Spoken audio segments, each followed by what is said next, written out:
Hello everyone. Right away I want to thank you for coming back to my channel for another video. Today we're on to week 2 of the course I'm teaching at Johns Hopkins University in the fall of 2020. The course is titled Meanings to Being, Using Reading and Writing as Tools to Author the Self. Last week was just an introduction, and the assigned writing prompt was to write at least 2 to 3 pages answering the question, if you completed every one of your responsibilities to the best of your ability for the next 5 years, what would your life look like? So what do I think the value of completing this exercise is? Well, first of all, I'll say that it's an aim, and more importantly, it's an aim that reaches about as far into the future as I think can be honestly managed. Anything beyond 5 years, in my opinion, it almost becomes too complicated to plan out. You know, it's too far to think about as anything more than kind of a blurry abstraction. Which is to say that, you know, it isn't easy to plan for the future. There's the old saying that man plans and God laughs, and I think that's true. I bring it up because I want to address it outright. It's so hard to actually plan any series of events, let alone something that is, you know, ideally going to happen 5 years into the future. And that's because things never work out the way we want them to. So again, what's the deal with this writing assignment? Why do it if the probability that we can, you know, even plan something that's going to happen later this afternoon is slim to none?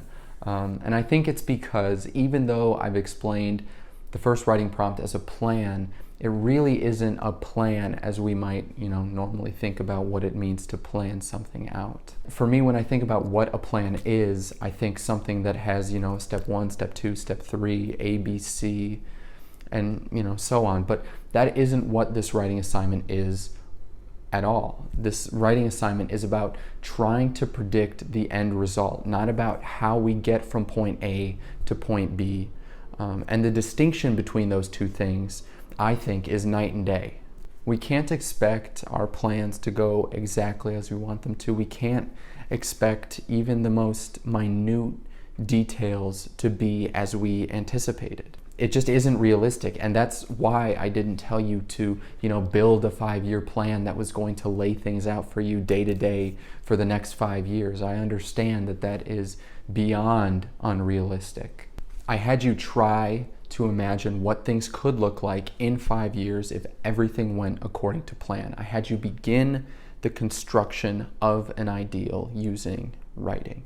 And I did this for what I believe to be a crucially important reason. And it's a reason that, you know, Frankl drove home in Man's Search for Meaning. And that crucially important reason has to do with hope.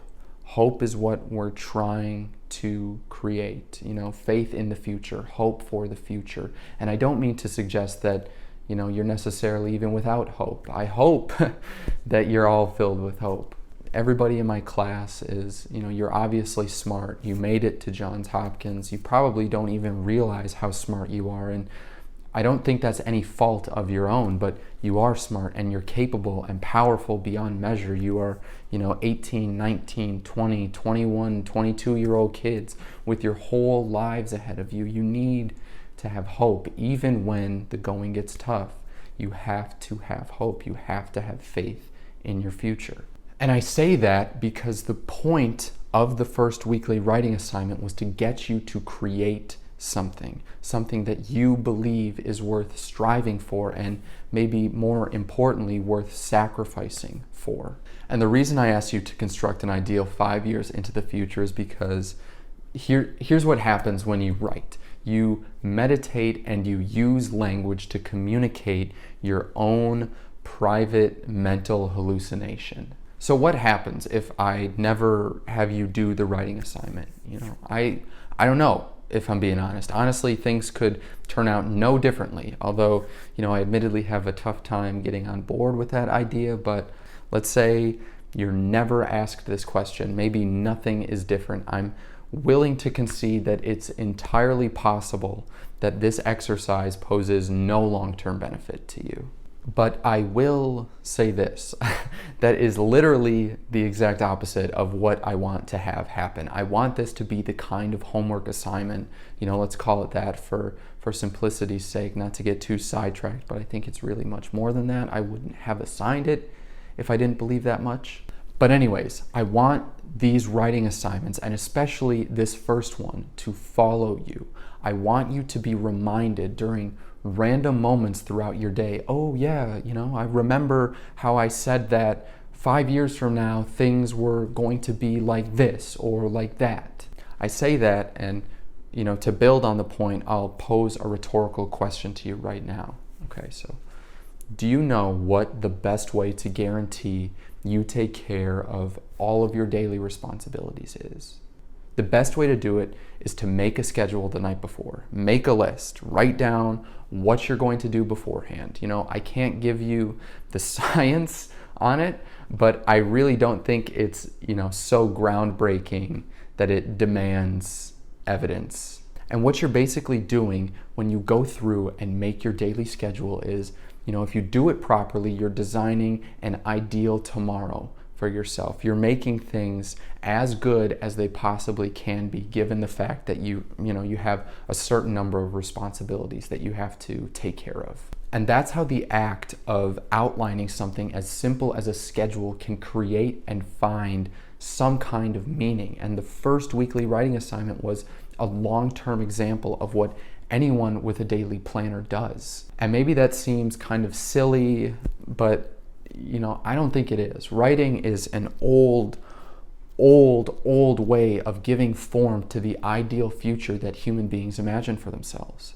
And that's because when you make ideas concrete, when you give form to the thoughts in your head using the written word, only then do you really begin to live with the ideas. And this connects back to something that I mentioned earlier. Writing is synonymous with thinking. I mentioned this in a previous video in the lecture series. When you write, you make what you write conscious. It moves from just, another passing thought in your head to something that exists outside of you. Something that can be analyzed and broken down and reworked and, maybe more importantly, objectively analyzed as something that exists apart from yourself. It is no longer a thought when you write it down. It's something that exists, obviously if we take the example of a pen and paper, it's something that exists on the piece of paper. It's no longer in your mind. And that's why writing about your future is so important, because when you write about your future, what you're actually doing is creating a vision.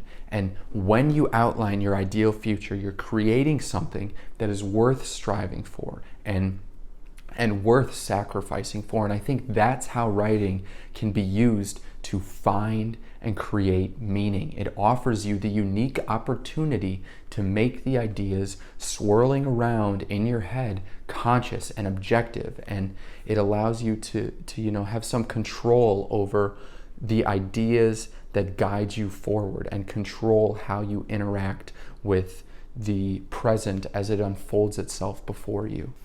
I really believe that if you put the time and the energy into these writing assignments, you'll create a clear map forward for yourself. And if you allow yourself to revisit this map, which is to say that you look over it from time to time and update it in the future, I believe that you're going to be able to put yourself in a better position to marry the future and the present and to mediate the gap between the two. And I think that's how, we start being able to give form to your ideal future and to actualize your full potential. And maybe put more generally, I think that's how writing can be used to find and create meaning. When you write about yourself, you're essentially having a one-on-one dialogue with your soul. And I don't mean for that to sound silly, because I really believe it. You're finding out what you think and you're building your future.